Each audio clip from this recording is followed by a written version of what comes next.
was save. It should save to mine though. Yeah, it should save to mine. Because I'm doing it from my phone. So I'm just wondering if it's saved from what will save from my phone to the Um, actual Zoom, and then I can upload it later. oh, That's what I was it, kind of. yeah. I've always had the issue with pulling recordings off of Zoom. They're always been too big, but those, I don't know, it might depend on the size and all that stuff, but Mhm. I just have never been successful pulling videos from Zoom. Videos from Zoom. Yeah, I figured out how to do it. Hmm. I'm just not sure if it will still save to the actual Zoom from because again, I'm Yeah. doing it from my phone. I know how to do it from my laptop and then it to save correctly, but we're Yeah. here now, so we'll figure You're it here. out. Yes. So Miss Yada Yada Yada, what's up? Nothing much. Nothing much. How's the day going? Uh, it's going too fast. I had too many things on my to-do list, and I still have a lot to do. So Hmm. yeah, it's going by too fast, which is good, but then again, Right. not because I got stuff to do. Stuff to do. I know that's right. Right. All right, so tell us a little bit about yourself. We got some things coming up. We working together and everything, but I don't even all the way fully know what my friend does. We just kind of grew up and got into our business ventures and stuff like that. But I think Mhm. that's one of the things, especially in our community, is a lot of us do a lot of great things, but a lot of us don't know what everybody do. Yeah, and that's true because and I was thinking about that too. Like our friendship goes all the way back so far, and we were so cool. And then once high school and you're done, adulthood happens, you kind of lose track of people. But we've both been in the same spot. Right. See you, on Facebook, on socials, like we see each other, but not really knowing all the details of what Hmm. someone that you've known for a while does. So Hmm. that is definitely a thing here. So what have I been doing? So I'm Kenyatta Trice, founder, operator of Trice OCS. When I started it, it was Trice Occupational Consulting Solutions. Very long name.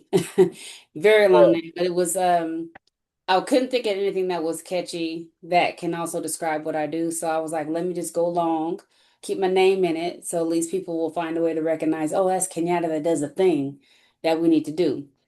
But just going back, so Portland native, born and raised here in Portland. After high school, um, I met a man and I thought he was just the best looking man. He had his own business, never been with anybody with a business. So it was just a new venture of like, oh, he's grown. And fast forward in that relationship, it was very abusive. I was in that relationship for 9 years. So getting out of that relationship, I feel like is where a, another part of my journey began. So getting into that relationship was a journey because this was something different, something I had never experienced. I knew of domestic violence. I had friends that had been through it, but they were all okay. So I never really thought much about it, never seen it in my household. And then when I left that situation and having to get back into the world of being an adult was hard, right? So I was in that relationship throughout all my 20s.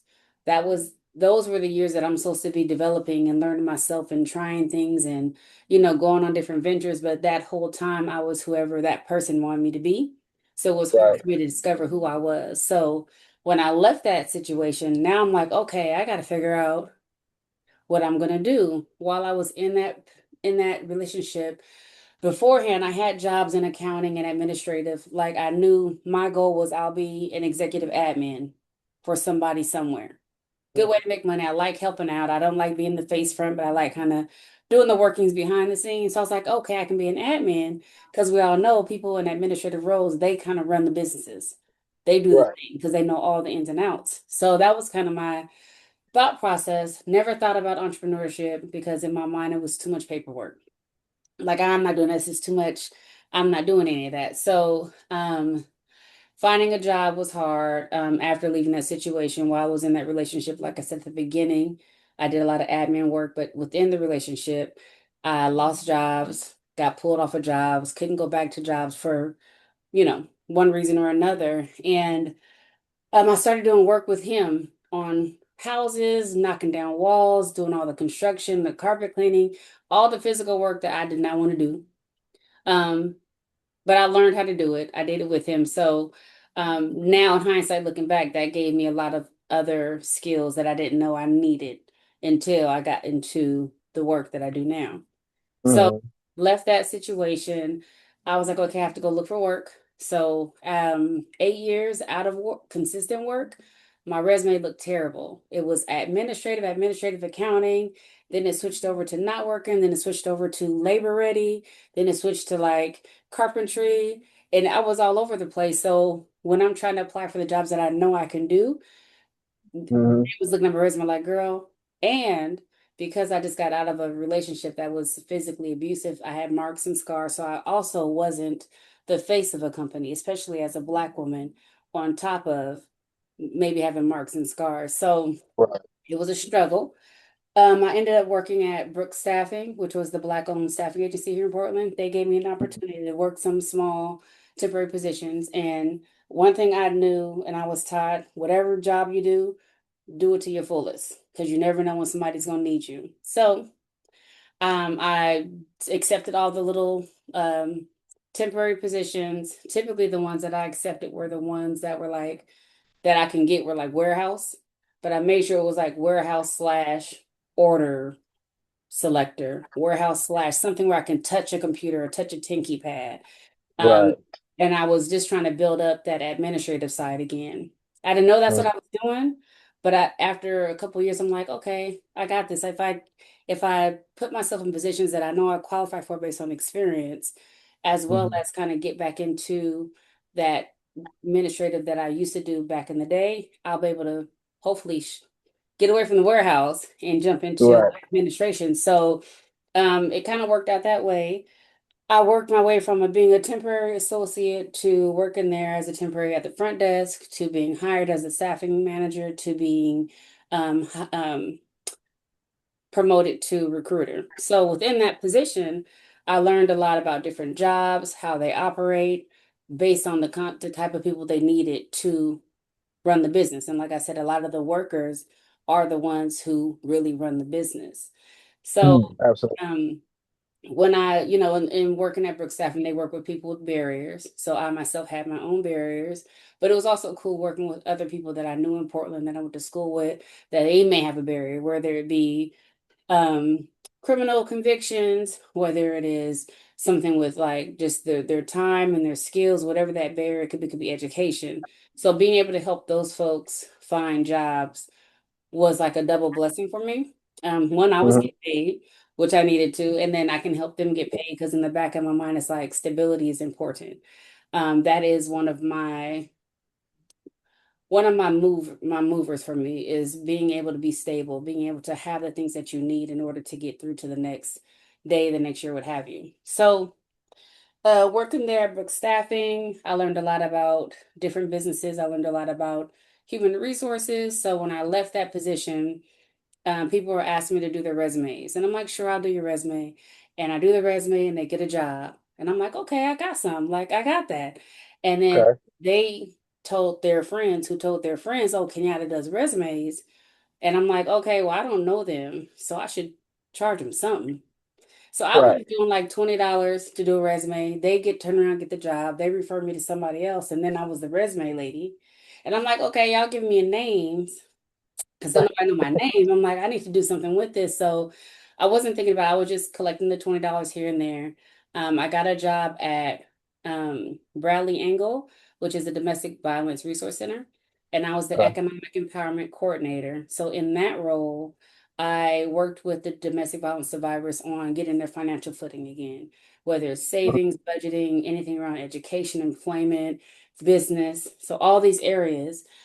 And I'm finding like all these resources and different things that they need because a lot of times in DV, people can't go back to work. They're afraid to go back to work. It could be a lot of different reasons why a lot of DV survivors don't go find employment for someone. So being an entrepreneur is an option. So in finding all these resources, I attended a 5-week business course at PSU, and I attended it so I can go and audit to make sure it was a safe place for my participants to go. they're going to get the information they need, and is it going to be helpful? So while I'm sitting there, Jelani, I'm sitting in this class, and this lady's going over these 5 areas of owning a business.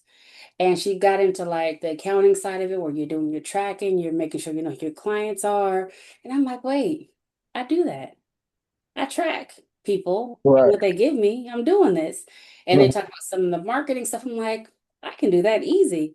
So as I'm learning all these things, I'm like, oh shit, I got a business. Like, wait a minute, I think I got a business.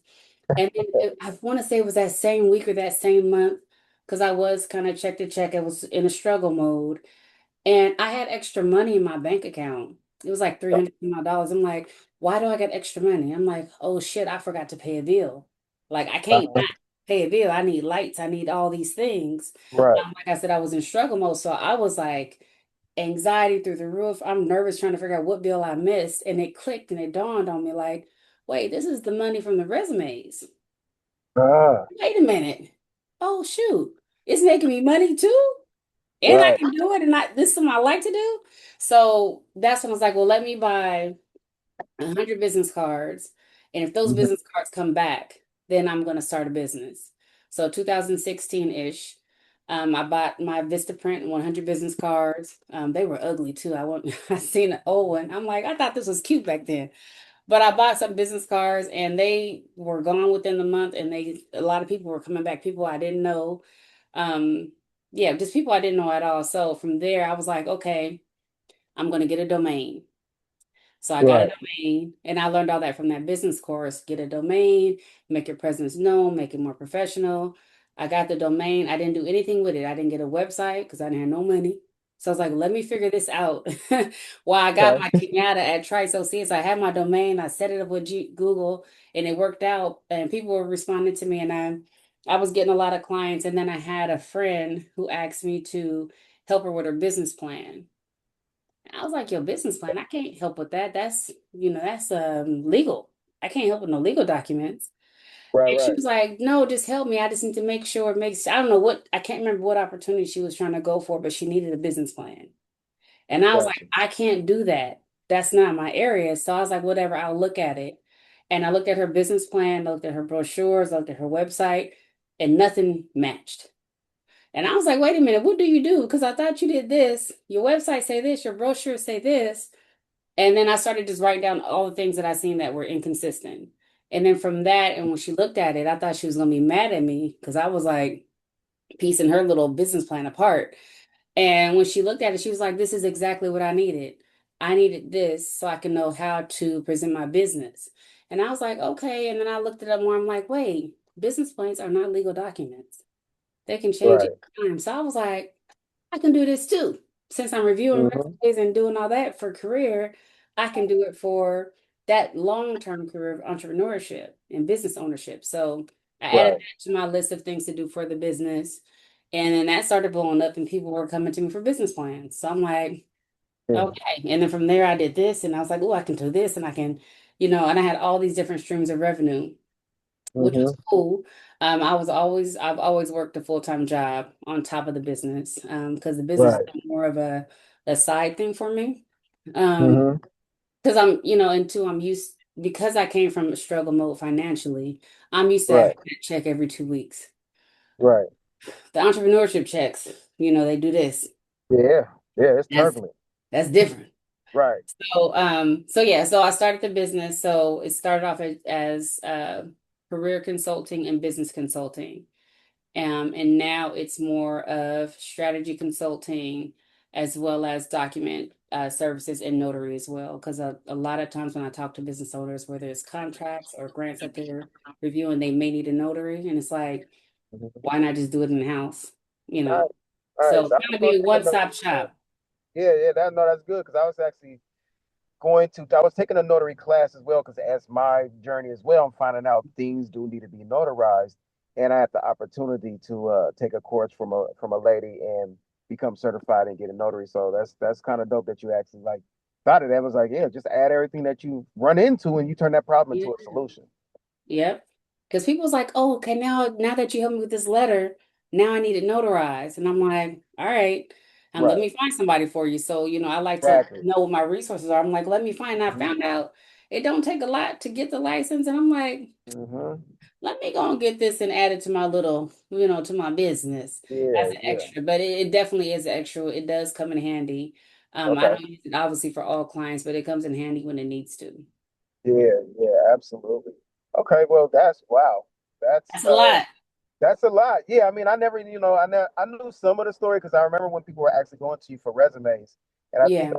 around that time, I think I even questioned you about like what it is that you were doing in business because I was just curious about business myself coming into want to Hmm. be. I think we always been entrepreneurs at heart, but having, like you said, the business format down and knowing Yeah. what is definitely layers to this, like having, like you said, your domain, your website, Yeah. making sure that you got your number listed on Google and 401, and then moving into learning how like you can get funding and get money from these Yeah. business for this business, and you can utilize it in so many different ways.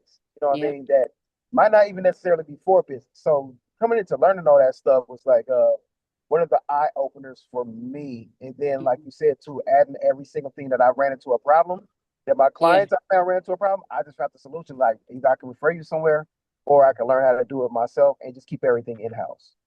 Yeah, and that is that eye opener. It's like, what am I not doing? Because I don't, in business development, I don't teach a business how to do what they do. That's Hmm. you. But I Right, can help right. you on that back end. That's kind of always been my thing. Is like, let me help you out on the back end to get these things Hmm. straightened out so you can go do what you need to do, What you do that you So do. yeah, Absolutely. so even within all the positions that I've had, they've all been around business development, program development, and just understanding processes. And in processes where it can be tedious, it can take time, but if we Yeah, take our time to do the things that will set us up for success, businesses can be so much better. We can grow so much faster. But I think a yeah, lot of businesses that I've seen and dealt with that are small business, their growth is they're growing, but they're growing slow.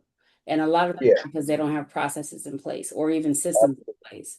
And that's one thing that's definitely needed, helping folks with their policies and procedures. Let's get these SOPs written out. So if something were to happen to you, someone else can can take it up. Or even just if you need to deal with something within your business, you have a process for it. So legally, if something else were to happen, you have a Right. process for how things are done that you can easily take somewhere to show, this is how I protect myself. These are the liabilities that I have. So, you know, having setting yourself with that liability is not just about insurance. And if I lose this or if something happens, it's also just within the business operations. Are you Absolutely. a liable business? Can you effectively, talk about your services and your process and know that it's ironclad. There's not a lot of holes to slip through because people will find spaces and holes they can slip through to take advantage.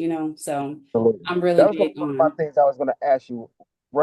Dealing with business owners, what is like one of the things that you see business owners run into a lot that they don't have in place, and what will probably make their business move smoother? honestly, it's literally the business plan. Hmm. I think a lot of us, we have like maybe bits and pieces here and there, or we just know in our head like what we do. And that's so Right. cool. And I love that people have that information. But, even with me working with businesses that are, revenue and $1 million plus, been in business 5, 7 years, they don't have business plans either. So we can always run a business and operate it by just knowing what we can do. But you got to have that plan of like, okay, what does it look like on paper? And something about writing things down makes Yeah. it more tangible, makes it more effective.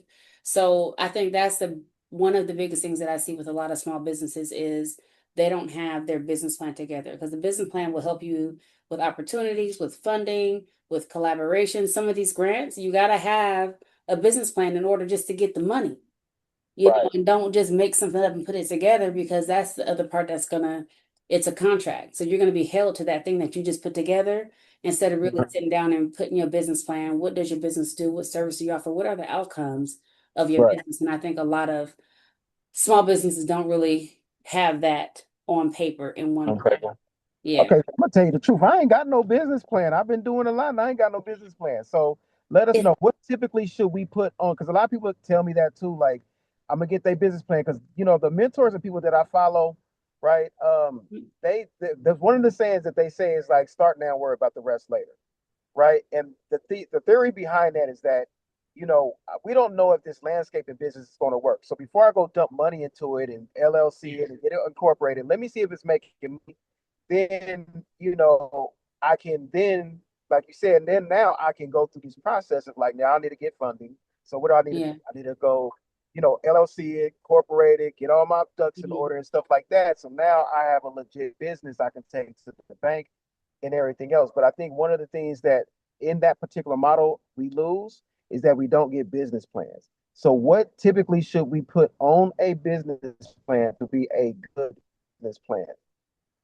So your business plan is kind of like your who, what, when, where, why, and how of the business, right? Mhm. When you apply for grants, when you apply Okay. for loans, those funders or that person, they're going to know, do you know about your business? On paper, can I read it and understand what it is you do? It's so easy to explain Okay. it. You can explain out all day, but for paperwork's sake, for loans, you got to have that written down. So really, like I said, it's the who, what, when, where, how the areas that I focus on. So of course your executive summary or your description of what it is you do, where are you located at, how long you've been doing this thing, and overall what service or product do you provide. Your company description gives a little bit more detail about the services or the products you have. Um, you definitely want to put something in there that kind of talks about what your mission, vision, or values are, if you have them, um, Okay. what your operational strategy looks like. When are you open? When are you closed? Are you seasonal? Like, what does that even look like? And that's important too when you are talking to funders because they look at your projections based on, it could be based on seasons, it could be based on the area that you're marketing in. So those things are important. Even a section where there's a little bit about you. Who are you as the owner, as the founder, as the principal member? What experience do you have? What experience do you give? You can add in a little resume or even attach a resume as an appendix. You need to have information that talks about the future of the company. What are your short-term goals? What are your long-term goals? Again, that highlights to that funder or to that funder that you have a goal, you have a plan. So if we give you money, it's going to double because now you're planning on doing all these other things with it, right? You Right. want to talk about kind of the marketing area. So you want to talk about your customers. Who are your customers? Who are you presenting your service or your product to? You want to talk about the advantages that your company may have. So what makes you unique? And that part sometimes it can be a little hard to figure out when people are doing a lot of the same thing. But even with everyone doing the same thing, we are all different people. So what are you doing different than that other person? There's going to be something in there that's done different. Something. Right. Oh, highlighting that stuff, your services, of course, your products. What are your services? What are your products? What are the prices? Also, you want to put in there more about marketing, just more of the industry of that you're working with, because that is a piece too that funders want to know. Do you know what the industry is looking for in this product or service you have? What is kind of Mhm. the history on it? So having like a little blurb or something about the marketing piece in the industry. Your sales. So what does sales look like? What is your strategy for sales? How do you plan on selling? Even if you have a service, you're still selling. So what does that look like? And then when you're looking at your financials area, if you're a new business, you want to have your sales goals, you want to have your projections, you want to have all the things in line that you are putting in and plan on getting into the business as far as revenue. What does that even look like on paper? What are your plans? What are your goals? And I think the biggest thing that I think people do miss is that risk management and exit plan strategy. What if, Yeah. and I'm the big person that's like, well, what if? You can come to me with the best idea, but I'm like, okay, but what if this? So in my mind, I feel like I have to set up different scenarios to make business owners think outside of the norm, outside of the box Yeah. because things can happen and you don't expect it, right? So if you're not ready for it, and you got to kind of set that up in your risk management. Sometimes people are like, well, why would I tell a funder the things that can go bad? You're telling this funder because they know in any market things can go bad, they can go be Right. great. But when they're bad, what are you going to do to pivot? How are you going to get out of the situation?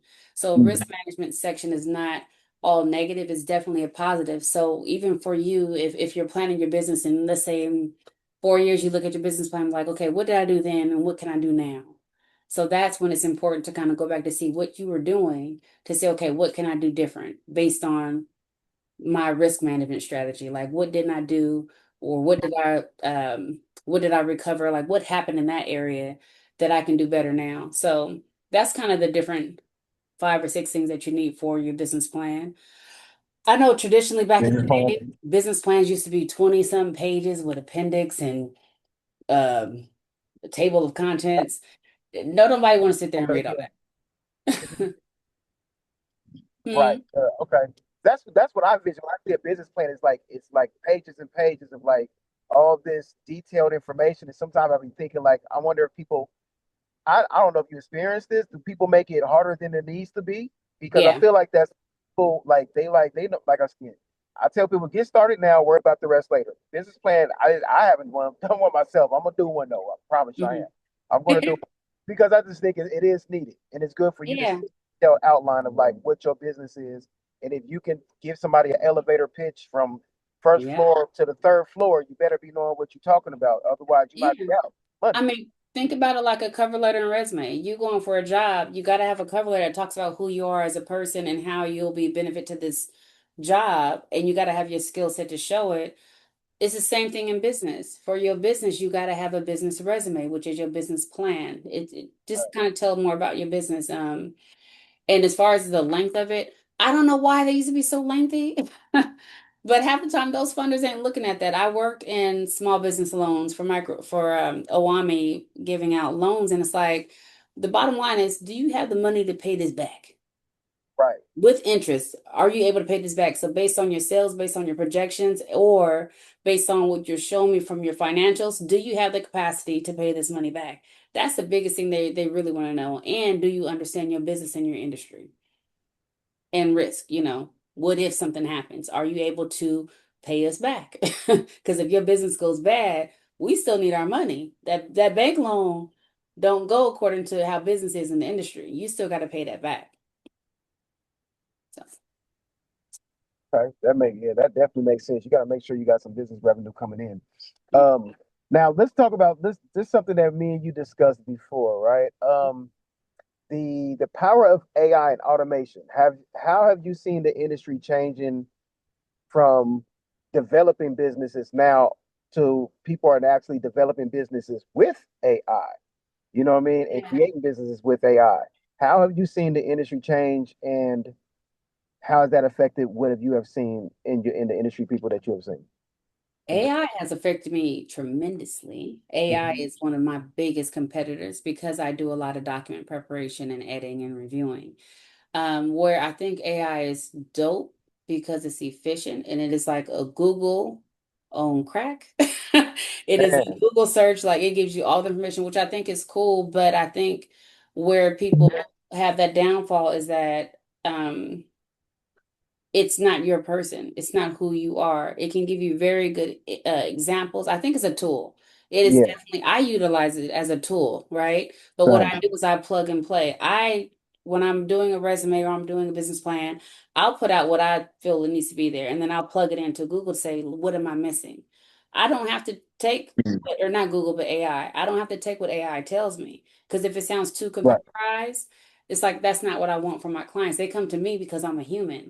They can easily put Absolutely. AI and create it, and it creates a good one. But now Hmm. we're also coming to the time of technology where it's so big and people are using it. They have companies and funders that are putting your information into an AI reader to say, how much Is AI it can not? this person use? If you have a high percentage of AI, like, are you going to be able to do this thing on your own? Can you work? Are you able to continue revenue? Are you able to have this job and can you do this thing on repeat? AI can do it all day, right? That's what AI Right. is for. They can do it.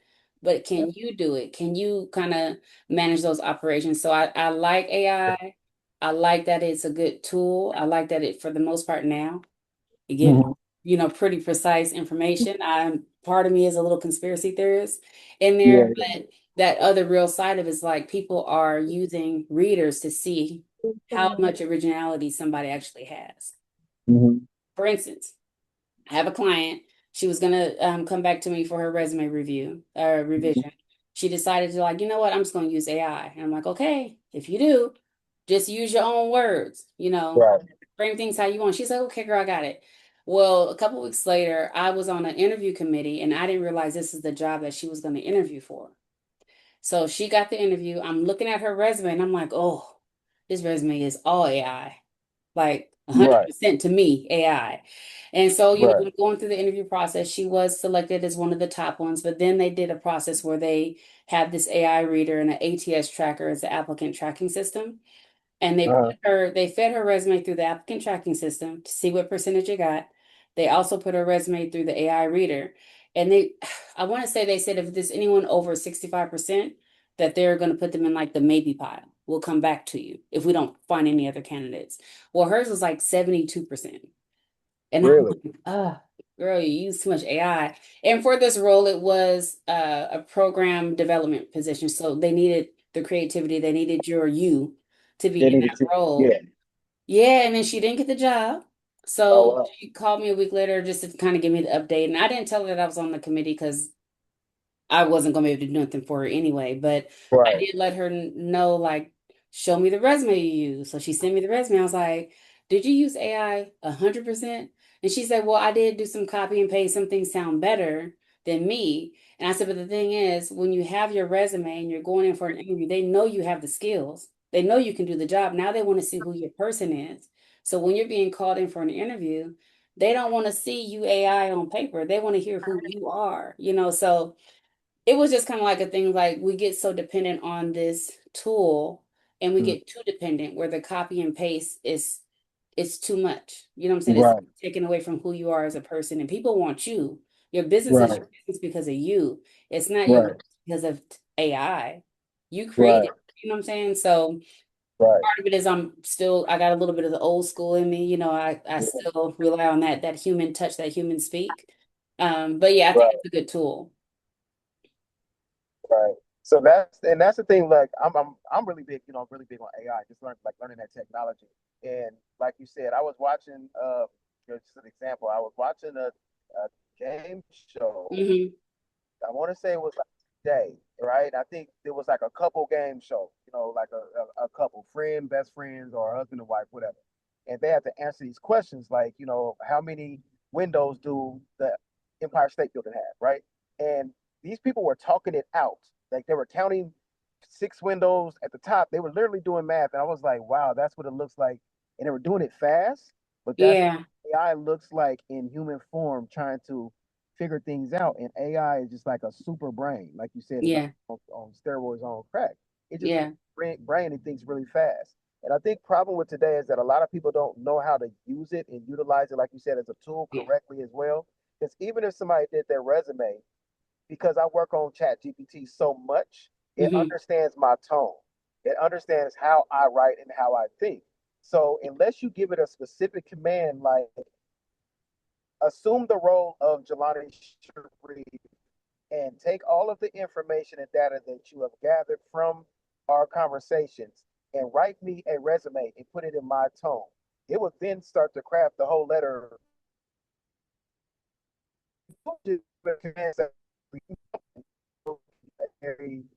AI response back, right?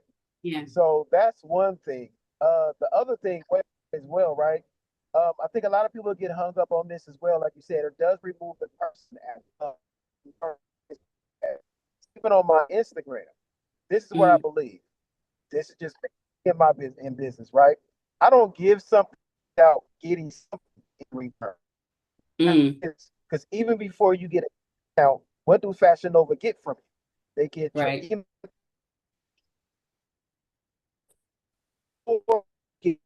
Uh-oh, you cut out. my back, my back, Maybe. Yes, I think so. We'll see. You still it's my, kind of pixely. is it pixely? Okay, all right, we might You be may in a have to little go hot off area. Am I camera. good? Mm-mm. Oh, 1%. Is that better? Yeah. Yeah, that's a lot. Yeah, Yeah. better. All right, so yeah. All right, so let me see. I got a few more bars now. We back on? Yeah, it just says that your network bandwidth is low. But right Yeah, now it's going good right now. I'm good now. All right. So So back again. So with the AI and like the stuff that I use, I don't believe in giving information or giving too much without getting something in return. Because that's Hmm. the thing today is that people want, I understand in business, people want to be told what to do. That's why they have call to actions. Click the link in the bio, comment the word this, or Black Friday, go here and get 60% off, do something, right? Yeah. Most consumers want to be told what to do. So for me, when they say like, well, if you go to my Instagram, I have ManyChat connected to my Instagram. So Mm. I understand that Instagram algorithm, they want you to reply in like 1 to 2 seconds. I'm not replying. I'm not sitting by my phone waiting for 1 to 2 seconds, right? Yeah. When somebody does a keyword, when they say a keyword, like say the comment the word funding, then Hmm. my ManyChat will answer you in the thread and will tell you, thanks for tapping in. I see you ready to turn up for 2026. Check your DM. I sent you a message. They go to the DM. Now they Mm. get a link, they get a message, they get some information, some information and some things to do, right? Before they get the link. One of the things that they have to do is they have to follow me before they get this prompt. So if you guys go to anybody see this, they go to my Instagram right now. I have a prompt out for Chat GPT that will, do some stuff for your Hmm. credit. But for you to get the prompt that you hear me speaking, you actually put a copy and paste it, you got to go to your DM. Plus, you Yeah. have to follow me before you get this prompt, right? And then they be able to go to the website and everything else. Now, the thing about that is, like I told you before, right? And I know you understand this as well. People are going to mess with your time. But as entrepreneurs, we understand time is our greatest commodity and it's the greatest thing that we have. So, how Yeah. valuable is your time? Well, our job is telling you and convincing us that our time is worth $20 an hour. Wow, $20 an hour. Uh, Um, uh, sorry, we almost just got hit by a car. That was crazy. yeah. I was like, what happened? Yeah, our car just almost went into our lane. Truck. Huh? Um, but for them to get $20 to pay us $20 an hour, right? How much is the Hmm. company actually making? How much is the CEO making? So when I understand, like if you, I tell people if you want to make $1 million a year, there's a formula for that, right? Hmm. There's a formula for that. How much you got to sell versus how much time you're going to put into selling it in as well. So for me, for them to get my time and get all of me, then they have to go through this process. If they're not willing to go through the process, then they're probably not going to value my time once they even get to me. So practicing exclusivity, right? Yeah. Don't make yourself so accessible, right? And then I put AI in the beginning of it, the process for you to get to me. It should make you do a couple different things before, like I said, before you get to me. Now, when you get inside of my program, you seen inside of the school program, I'm more active over there than I am on the Instagram. I don't Uh, need to talk to you over here. Over here, all you need to do is get the information. There's a problem that you have. I have a mhm. solution. Go through these steps and then come talk to me if you want more. So there's a saying that I always will give you the how, but you got to pay Mhm. for, you always give you the why, but you got to pay for the how, right? And yeah, and when we spoke about that, it definitely woke me up and kind of also got me out of that old school way where I'm Mm-hmm. used to having that touch. I Yeah, want to talk to you, I want to speak to you, I want to understand, which is good. I think assessments, I will never be done with learning someone by talking to them, but just absolutely. that initial process of getting someone in, definitely I would agree to rely on AI for those system setups, right?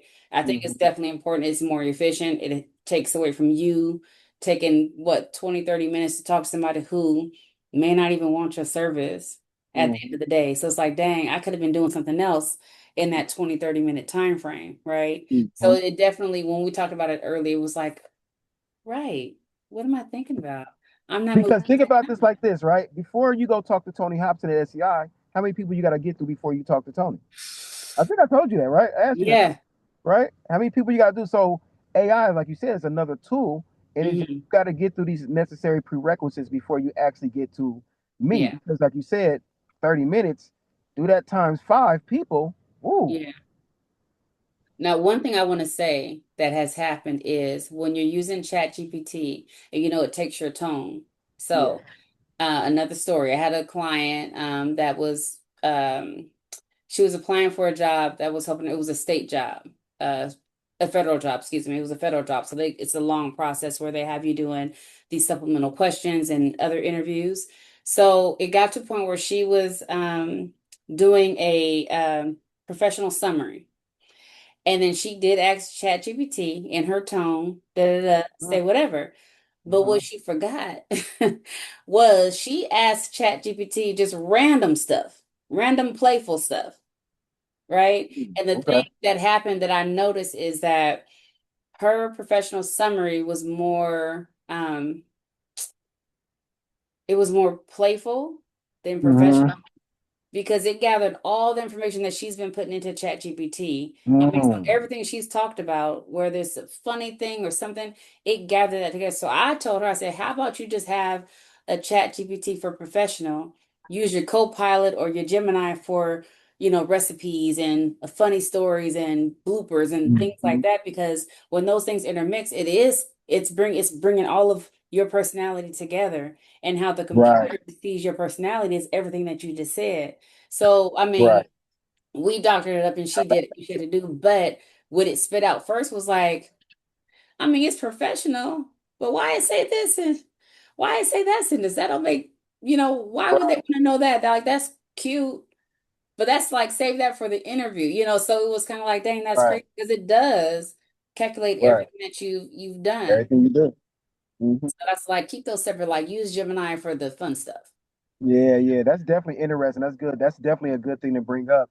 And that's the thing as well, is like, we believe that, I don't want to keep saying we, but it's just in entrepreneurship, I've learned that whatever entertains you trains you. So if Mm, you are entertaining your ChatGPT, you are inadvertently training it to mm, then, do all the funny stuff. And if you just giving it a whole bunch of stuff, like you said, some fun stuff, and you're not using it as business for the most part, you know what I mean? Then yeah, you're yeah. gonna probably get something. So for everybody who's gonna end up watching this, don't just give chat a whole bunch of fun, happy-go-lucky stuff, and then try to switch it into business mode because you might run into a problem. Or because people rely on ChatGPT so much and AI so much, review what it spits out. Right. Read what it says because it could be missing something that you forgot to add into your summary, and it could be missing that important piece that you need. So that's why I'm like, use it as a tool. Don't copy paste. Review whatever it spit out. If it spit out 3 pages or something, take the time to read it. Because it's especially in business, whatever you put out there, that's your name on it. That's your business. That's your baby. That's your livelihood. That's your wealth. That's your generational wealth. Make sure that stuff is right. Just review it. My biggest thing is like, just review it. Read it over. Right. Mhm. Absolutely. What is a good positive habit that people should adapt into becoming an entrepreneur, or let's say aspiring entrepreneurs? What is a good habit that you think they should adopt? Oh, that's a good question.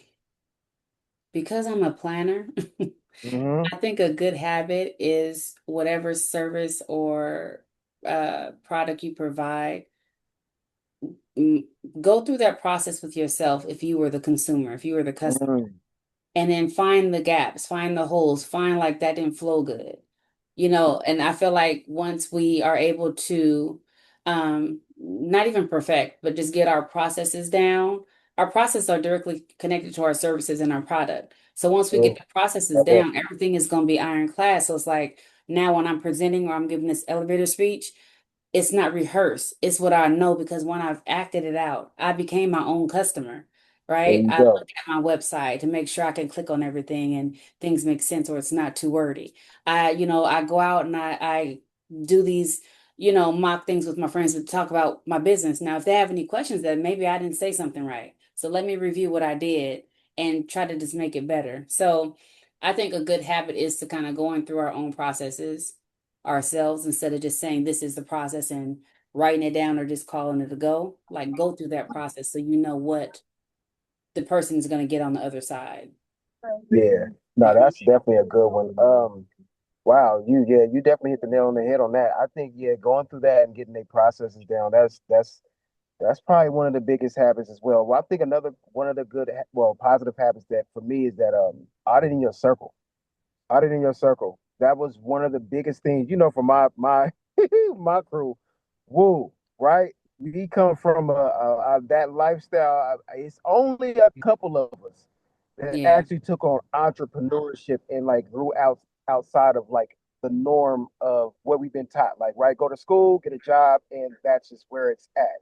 It's only a handful of my people and my crew that you know that's actually are like really into entrepreneurship. And what I mean by entrepreneurship is a difference between, for me, it's a difference between being a business owner and an entrepreneur, right? Hmm. Hmm. And I'm gonna break that down. A business owner is somebody who knows to create a business, and that's just what they do.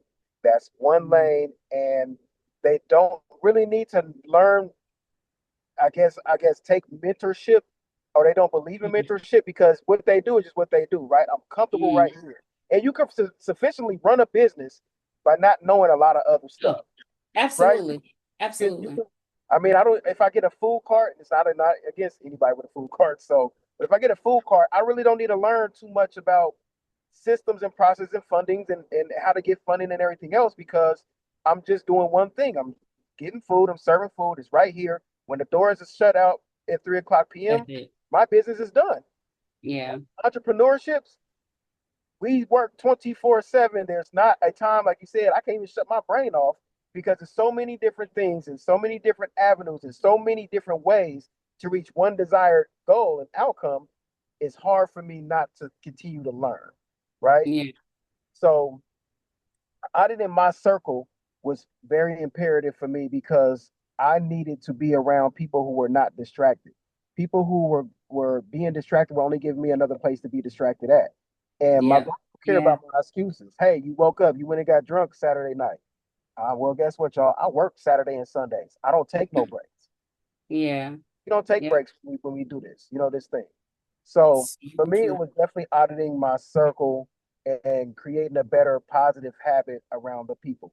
5 people you place in your presence, that would determine, whether or not I could tell you what kind of life you're probably going to have based on the 5 people you spend your most time with. Mama used to say birds of a feather flock together. Absolutely. I Absolutely. mean, you do become your environment. I believe that, there are people who can have an environment that's not completely conducive to what they're doing and still be okay. But You'll I be feel okay. also for majority, you become the environment that you surround yourself with.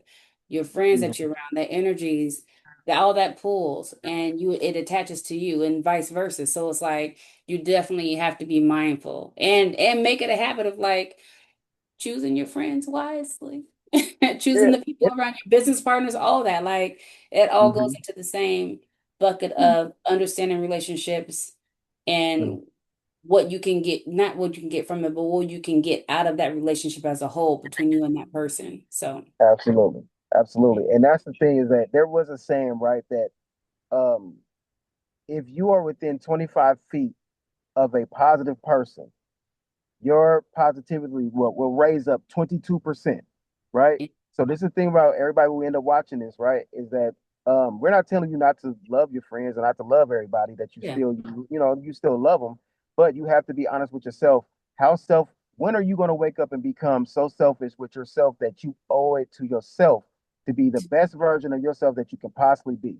And if Yeah. I'm around 5 people who are negative or distracted, right, and 25 feet of them, it well, if I'm around positive people, it raises me up 22%. Yeah. But God, if I'm around 22 feet, only 22 feet around somebody who's negative, that lowers me down 33%. So it's a Mm, proven statistic that people that you're around, if they're more into negative stuff, you will be more subjected to be negative. Like you said, people, you might be cool in your mhm. environment, but it's not a conducive environment to raise you up, to Yeah. raise the frequency up. It's just not going to be. So that's the saying, right? If you hang around 5 millionaires, you might gonna be the sixth one. Why? Because you're picking up on all of the positive habits and they're feeding into you, and the environment that you are now around is more conducive to saying the universe is now going to start to align the things that's in your life that you say that you want. And you have to Right. physically say it, and like you said, write it down, spell it all out, put it on paper, and let the universe do its thing. But your part inside of this, you got to Yeah. make sure that you are around the environment that's going to open up these pathways for you to even be able to accept the things, right? Because if Yeah. I'm around negative people, Yes. I might even not even be to accept what Kenyatta can give to me. I can't Right. right now accept it right now. But if I'm around Right. 15 millionaires, I'm Yada. Where the invoice? Where I send it at? Because I see the value. See, people Yeah. with low frequency, they got to see what they're going to get before they're willing to give Before something. they will. Oh, Before they're willing to invest, they got to see what they're going to get in return. But the yeah. problem is, right, because they live in a scarcity mindset, the problem is, Yada, they don't even have it right now. So Mm, why are you so concerned about what you're going to get if you what you don't gonna have it get? right now? The entrepreneur that mind is open, they see the Yeah. opportunity, invest, and then they wait the long term if they have to. Yeah. I 110% agree with that. It, it definitely, I mean, just surrounding yourself by with the right people, it opens up so many more doors of opportunity. If you surrounded by people who are positive and go-getters and about really cultivating their business, they may have a resource and opportunity for you, and that resource is going to be more susceptible to get to you because of who you know, because who they are. Oh, they know you.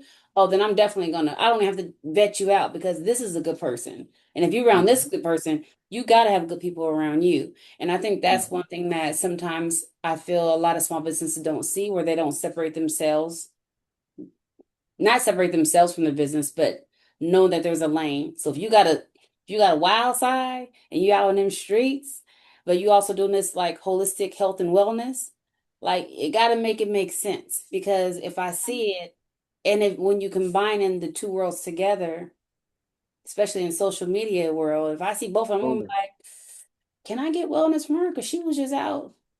Man, Like I don't know if it'll make me you make question it. Like I wouldn't say she yeah. can't, because I'm assuming that this person would be educated enough. But then I'll be like, I don't know, because what I But that's see, that energy though, right? I don't want that's nobody cooking my energy. food. You online showing guns and turned up and Yeah, Hennessy bottles, and then you want to cook my food with love. Like I'm putting this nourishment into my body, right? And if y'all don't want to go to you for yoga and something healing, but yeah, you're out here acting less than anything being than the business that you're doing, I gotta look at that as well because you might have a bit. Look, it was one time a girl was braiding my hair. I ain't gonna say mm, her name, but she's good, right? But she was braiding my hair one time, but she was like arguing on the phone. She was braiding. Girl, I thought I was about to pass out. Wait, time out, time yeah, out. You gotta. I'm sitting there trying to take it too. I felt like I was about to pass out. Like, no, you putting that energy into my crown. I can't yeah, do that. yeah. You That's know, true. I mean, it's. I was just at I went to go visit a coffee shop that I'd never been to, I and I was seen like, that. okay, this is, huh? Oh no, it wasn't one that I've Oh, recently what's been this to. new one? It's a new one that I won't go back to. Oh, okay. You won't go I back went to. Okay. once. Yeah. I Okay. went to this one and I was like, okay, this is a good little vibe in here. It's cool. I can get some work done, get some space. And the owner and their barista, they were having a very heated debate, which was cool to have a debate. But it Okay. almost sounded like they were arguing with each other as a consumer. I'm hearing back and forth. It looked like an argument. And then it got very political, it got very deep, it got very um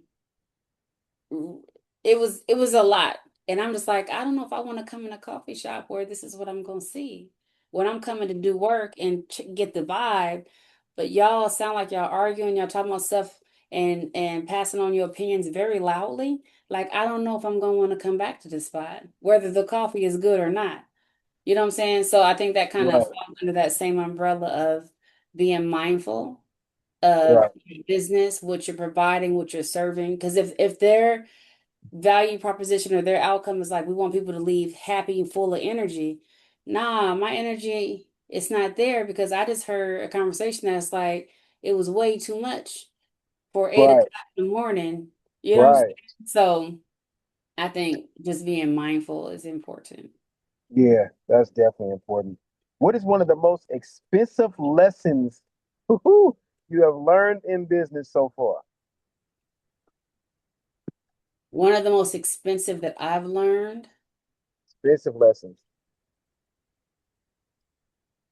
So this is what I'm gonna say, and I'm not trying to like toot my own horn.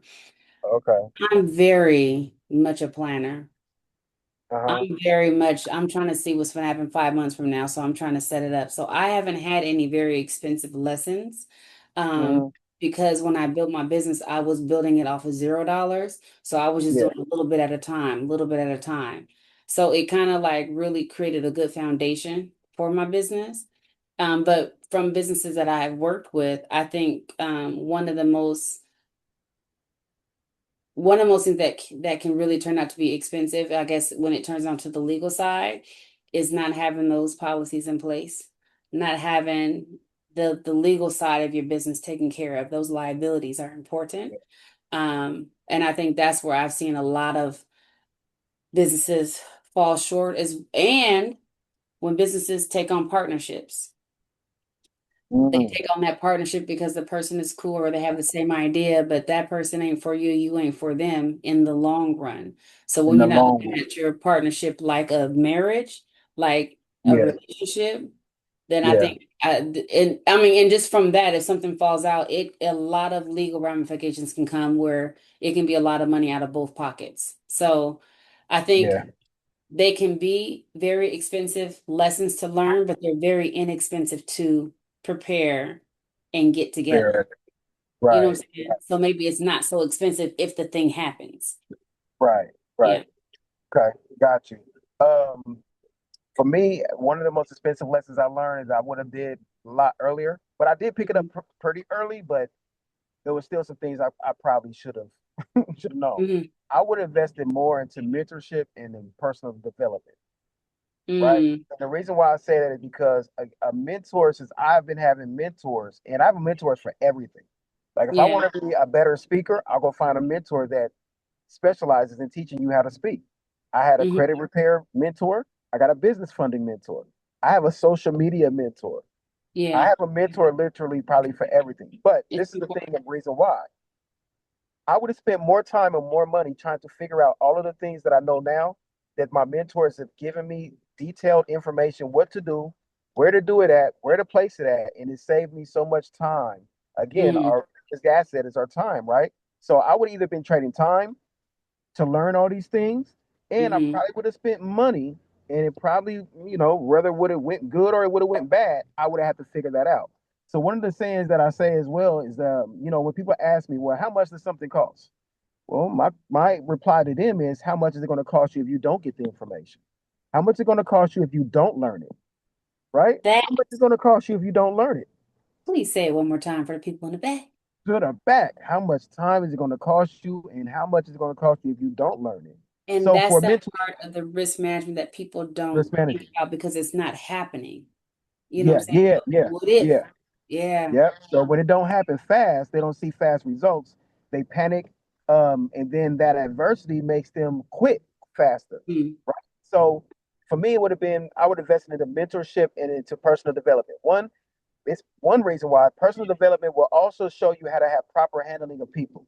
You be yeah. the most best, wealthiest, CEO entrepreneur out there, but you don't know how to handle people. So now you can't keep a worker, you can't keep That's the staff, problem. Right. can't keep Right. your people right. So now you got to learn every aspect of your job and do all of the MWAs, we call it minimum wage activities, because Hmm. you're not able to be CEO because you can't keep somebody in accounting and can't keep your HR because you cussing her out or something like that or Yeah. being That's rude. Right? important. Right. That's important. So a mentor and a coach, to clarify this up for people as well. The coach is going to see somebody in you, see something in you that you don't see in yourself. Let's say a Mm, football coach, right? He see the dog in that young athlete that the athlete mm, maybe don't see right now.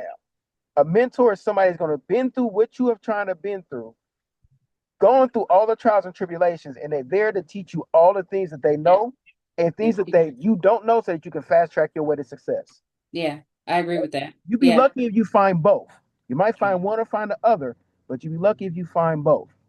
I've never thought about it in that way, but there was a time that I had, or I thought I had a mentor, coach. I thought Mm-hmm. they were both in one. In And one. I really can't, I was like, wait, they wasn't really trying to help me grow. They were just trying to tell me how they did what they did, which is Mm-hmm. cool and it's good for it. There's always something positive you can get out of every situation. So Mm-hmm. I learned their point of view, which is great, but based on how I'm in my style, you didn't really pour that information into me. You just told me what it was. You didn't Right. pour into me. So I definitely believe that a coach definitely will pour more into you based on what your goals are Yeah. versus that mentor that's just going to tell you how it happened, what it is, which is great. Mm-hmm. Like give me the definition all day. but I Right. need to do more work within the definition. What Right. does that mean for me? So yeah, I Mhm. never even I know the difference was there, but I never put Right. a name to it. So yeah, that's Yeah, and I think a lot of entrepreneurs don't really know the difference, and then they don't know because when they get somebody to say that as a mentor, it's easy to throw those words around, but like you said, you might end up getting a coach, and you don't know that that's not what you need, or you might need one or the other. You know what I mean? Yeah. And I think this also, so in all the positions that I've been in where I'm always in business development, and I have people who are navigators under me, and I have business coaches and Hmm. success mentors. And Hmm. and a lot of times when I, even for me, when I learned about like what it is to have a business, and I'm going out to all these places, because Oregon has a lot of resources for business Yeah, owners. And I absolutely. go to these places to get the assistance, and they really are not helping me. And now, as we're talking, because they're not coaches, they're just mentors, navigators. They're just letting you know the information. And these are things that I can, because my biggest thing was like, well, why am I going to this person when I can just Google that information? They just basically told me what the computer would have told me. I could have just stayed at home in the comfort of my own home and just typed in, how do you do this? But I go to these people who are supposed to be coaches to tell me how I need to do it. But they don't do that. They just tell you how it can be done. Hmm. So yeah, that was yeah, that's Yeah, crazy. that's That's a like heavy a one, right? big issue I have with a lot of the resources here in Oregon. It's like Right. you get people that just have a job, which is fine, Right. but you just have a job. You're not really invested in the work you're doing for your client, for that person. Hmm. Yep. And that's one thing that I've learned. And again, that can cost you a lot of money too. So hopefully we save some people some money that they can understand the difference between a coach and a mentor, Absolutely. right? One way to easy tell that is that most coaches don't have other coaches. Most Mm, mentors should have other mentors. If your mm, mentor don't have a mentor, get rid of them. That's a coach. okay. Mentor will always have, like I said, I got different mentors um with other that's in different fields, right? So Mm, my mentor my mentor charges 25,000 right now per mm, year, and he deals with online marketing, credit. If you guys don't know who him 500 is, that's who my mentor is. And he has a speaking mentor, which his speaking mentor is Eric Thomas, ET. So mm, because he deal with credit and funding, and also he has to get on stage and speak, he goes to get a mentor. See what I'm saying? So most coaches don't have other coaches. yeah. They just learn something, maybe textbook in school, takes a business class, and say, I can give you the formula of how to write a resume, create a Yeah. cover letter, do these things, right? But they can't tell you, nah, if you're trying to invest into that property, I wouldn't do it like this. I would look at it like this, Yes. do it like this, and Yeah. I would go about it this way. That That's has been my biggest frustration. And I mhm, didn't know it until today that that is how it's defined. I'm always like fussing, like, you go to these places to get help and they don't really help you. They just tell mhm, you what to do, but that don't really help. Like, mhm. oh, mm, Yep. Yeah. So I yeah. would invest in more into mentorship because again, I did what I thought was right, right? And tell y'all Mhm, a quick story. When I started my LLC, I went, what everybody could tell you. Go to the Secretary of State, this is free, this is free, this is free. I did all that shit. I did everything for free. I did everything right. I thought I did mhm. everything right. But when I went to that bank and it was like, yeah, so what's your articles of organization? Yo, what? That. Huh? What's this paper? I'm like, they just said get a EIN and I'm good. I'm at the bank. What you talking about? Right? So I Mhm, didn't know I needed all this other paperwork and go back to the Secretary of State.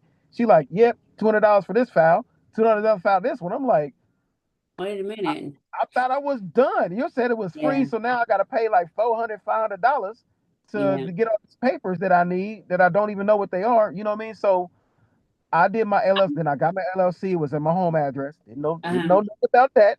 So, Right. banks don't do business with people that use their home address unless it's listed, right? And doing business. Hmm. Two, you don't want your business to become now your business and your address is Yeah. public information. Yes. So now you get a disgruntled customer, they might be knocking on your front door. So I didn't know all of this. They just said get an EIN, and at the end of the day, the paperwork said what's your address, what's your business address. I All have a right, cool. client. I have a client, Jelani. They've had their business for 3 or 4 years. And I was helping her with her Mhm. business plan. So I'm looking up and I can't find her EIN. So I'm like, babe, what's your EIN? She's like, oh, it's this. I said, no. That's your Lord, I'm forgetting the name. That's the BNI. That's your on your articles of Mhm. Yeah. organization. That's that's that number. Yeah. But what is your EIN? That's with the IRS. Hmm. She's like, Yeah. IRS. I said, yeah. So when you started your business and you got the articles of organization, did you get an email that kind of led you to IRS, or did you go to irs.gov to get your EIN? She ain't had her EIN. So I'm like, well, How when she you get that without an EIN though? Okay, we'll let you keep going because I got questions. I'm like, well, how when you did your taxes, what did Right. you She used her social. I'm like, no, then that's not a no, babe, that's you. That's you. So it was just like the good thing about it is that with LLCs, there was a Way to fix with it. her personal social and her LLC, it kind of still worked out, but she just did it the right way. Right. But it's like I'm confused. So when you first go to Secretary of State Yeah. and you fill out the paperwork and they give you the articles of organization, that's just your BNI number. Yeah. But after you do that, it either will take you to the irs.gov or you go to it and then you apply for your EIN. So they're two separate things. It happens in a flow, but if you miss that flow, you'll miss. But Yeah. I don't, that was the Because I first thought case after I've you get ever your heard of that. EIN, you should go to the articles of organization. I didn't even know you can even get that before having your EIN Yeah, because the EIN is kind of like that's your social security for the for your business, business. Right. right? I can have a BIN and have this service that I provide, but it's not tax deductible under that business name because Oh, I don't have the social security number right. for the Yeah, business see, that I goes just with never it. did it that way and even know you can even do it like that. I didn't know you could do it the other way. Yeah, I didn't. Yeah, I get my EIN and then get my articles of organization all because I get my And EIN. So and it's like maybe you you said, the can, flow would just go through it. maybe you can. I just don't know to do that way because like when I help small businesses start, I always have that step process. You know Okay. me, my processes. Yeah. I have a checklist, like do this first, do this second, and Yeah. then go forward. So I don't know. So maybe it is. And see, I always go through a company as well. That's one thing I learned. I go through a company was Oh, it used to be called some. I forgot what it's called. What was it called? like registered agents. It's called Busy now. It's just a company that will set your business up and incorporate it all for you. Oh, you So I didn't have bougie. to worry about articles of organization and all this other stuff. So it just come with it. Yeah, You bougie. I go through a whole company. I ain't got time. I listen. I After that love that first you don't round have of time. doing that stuff and then my home address and going to the bank and not knowing, listen, y'all got everything done in the package, $300, good to go. $100 state fee, I'm good for Oracle. I ain't gotta worry about nothing. So Well, let yeah, me know when you want me to set up another business for you. huh? Let me know when you're ready to do that again. I'll do it for you. Listen, right, right, that part, that whole entire part, because now I know what's going on. I'm like, I could have did it myself. I know what you do. I'd rather just give you the money. Just give you the And money.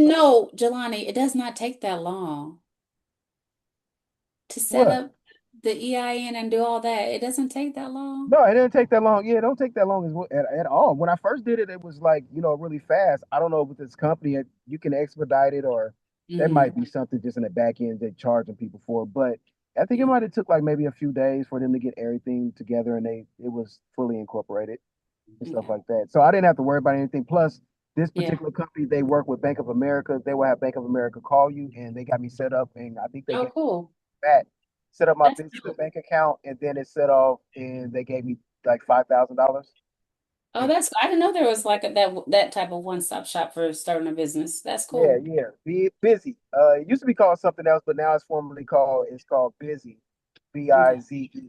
And yeah, they'll set you up with everything. They have the bank call you. They set you up with an address now, even set you up with a virtual address if you don't have it. So it's like a I like one-stop that. shop.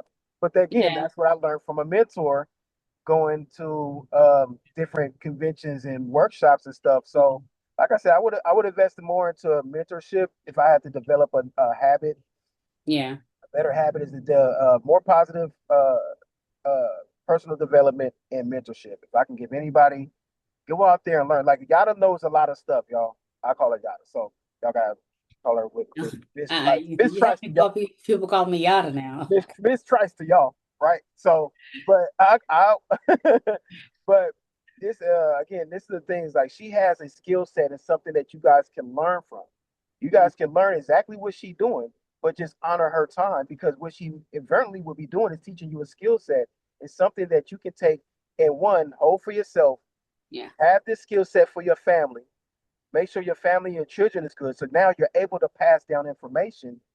How about something cost? Look at the value in that, that you can pass down this information that we have just given everybody on this call, and you guys can watch. You can give this information down to your children. That's the most rewarding thing for me, is that I can pass Absolutely. down information that I know me and Kenyatta didn't get growing up. We went to the same high school. We learned the same ways, and I'm pretty sure our parents thought the same things. Money don't grow Hmm. from trees. Don't Yeah. look, don't touch, don't ask, because money was scarce back, back in the And day. school don't teach you nothing about business Nothing. ownership or entrepreneurship. I'm gonna tell you guys why though.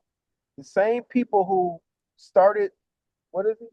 The same people who started the the public school system Mm. is the same people who started the prison system. So if y'all don't know, the J.D. Rockefeller, the Rockefellers are the people who funded our school system. Yeah. J.D. Rockefeller was on record saying, I am not in the business of making a nation of thinkers. I'm in the business making a nation of workers. So if the Mm. same guy who said that they are in the business of making a nation of workers, people who are in voluntary servitude, you are serving a business and the economy to give your time in exchange for money, it's the same people who funded the school system, then what is the school Interesting. system going to teach us? How to be workers, Workers. Yeah. Mm. right? They will teach you to go to a job fair faster than they will teach you to go to an entrepreneurship fair. Oh, Y'all so to fast. remember we had MySpace? Yeah. When MySpace coding, it was Yeah. learning to take codes and Yeah. making Yeah. your Yeah. screen Yeah. move, put a rec. Now that was took from us. Why? Because they understood that that coding was about to take over the world. And if Mm. they would was and if we were able to learn it, it will put their children at risk of not having businesses later. Mm. Now That's look at all the coding. Look at all the yeah. stuff we have now when we were learning it right there in front of us Mm. in real time. So they took that from us. And like you said, school would just never teach us to be entrepreneurs. They're not. Yeah. So this is the thing. So that's why I really wanted to get on the conversation with you and have a good dialogue. Now, you Hmm. guys, in January 17th, we're gonna be having another mastermind.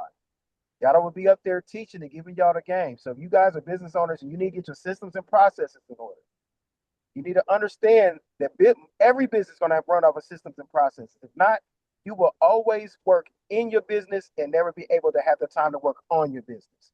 You're not a business owner if you're working in your business. You just traded another job for another job. You have a job. That's Talk so heavy, true. right? Is it Yeah. true?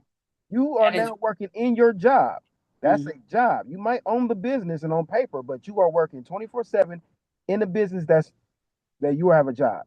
You cannot work on your business if you're 24/7 working in your business. So you need to have systems and processes in order, have the back end taken care of, and have automation set up so that you can take yourself out of the NWAs, minimum wage activities, MWAs. And there's nothing wrong with it, but me answering everybody online, that's a minimum wage activity. I can Yeah. pay somebody to do that, right? And I do. I have a VA that's actually in Egypt working my whole social media. So I have AI set up to catch all of the traffic, and then I have a VA that's in Egypt, and she get paid about maybe. I know y'all gonna think this sounds crazy, but she only get about $6 an hour. $6 an hour. That's perfectly. That's actually absolutely enough for them where they live at. They set their Yeah. own price. It wasn't me setting the price. I Me. know. Jelani, like, why are you looking at me like that? Right, right, right, right. For everybody looking like $6 an hour, bro, you hella cheap. That I wouldn't dare, right? In America, but they set their prices, and she only worked part-time, but she Yeah. handles all the traffic in my, Instagram, inside my communities and stuff like that. People probably don't even know who she is while she's making posts and all kinds of stuff, right? But she Mm. keeps engagement going, and she handles my traffic. So now, what does that allow me to do? I can have an interview with Yada. I don't have to worry about talking to somebody on Instagram. I don't have to worry about making a post. I can do what I need to do so that I can have my daily activities and do what I'm best at and make money. Like Yada said before, let me do this and you do what you do. Yeah. Let me give you the systems and processes. I don't really even need to know all the stuff what you do because what you do is what you do, Yeah. right? And I give you the system and processes that should allow you to take some time from yourself so that you can do what you need to do. Yes. And Yeah, I'll say too, in retrospect to the 17th of January, run your lap, right? Stay in your lane, move with purpose, and finish strong. So those are kind of the topics that we'll talk about and how it relates to business. absolutely, absolutely. Well, Yada, it's been a beautiful time talking to you, getting to know more about my friend and what she do. We popped up on her in Atlanta. She didn't know we was into. We just yeah, look, we just be popping up, man. Since I'm talking about since the You drill did team pop up. popped up. We popped up, right? So we appreciate your time. I have this uploaded and stuff like that. We better use it for some marketing and stuff as well. So I love you. Please take care of yourself, and I will talk to you in a little bit. All right. Bye. Drive safe. All right, thank you. Will.